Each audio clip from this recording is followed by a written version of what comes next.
भूलिया कबो ना हे भाई बाप माई के उपकार हो।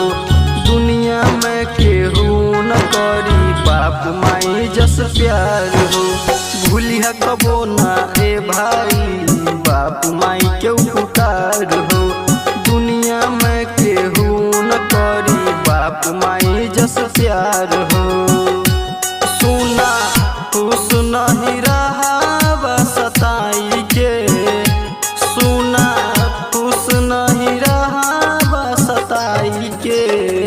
कबो मत छोड़िया बाप माई के ए भाई, कबो मत छोड़िया बाप माई के।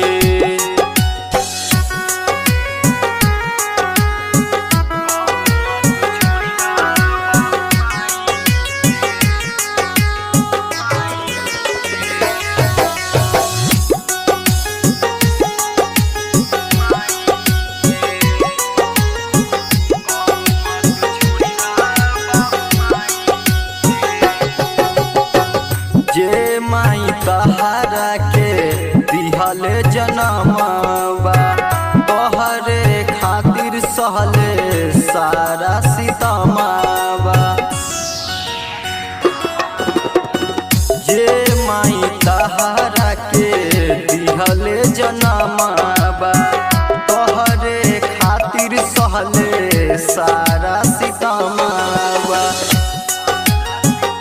तो सुना कुछ नहीं पैबा तू रुलाई के, तो सुना कुछ नहीं पैबा तू रुलाई के।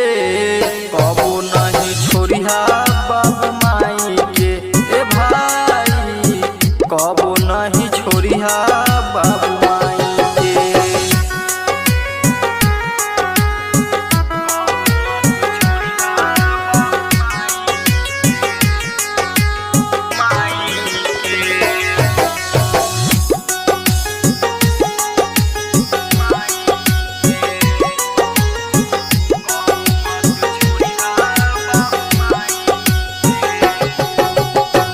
कहे रणजीत कबो दिल न दुखैहा, हरदम छोटू इनकर साथ निभैहा।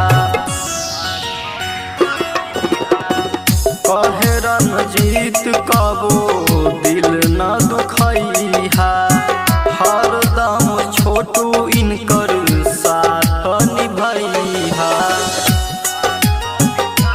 सुना छोड़ दिया धन दौलत कमाई के, सुना छोड़ दिया धन दौलत कमाई के। कबो मत छोड़िया बाप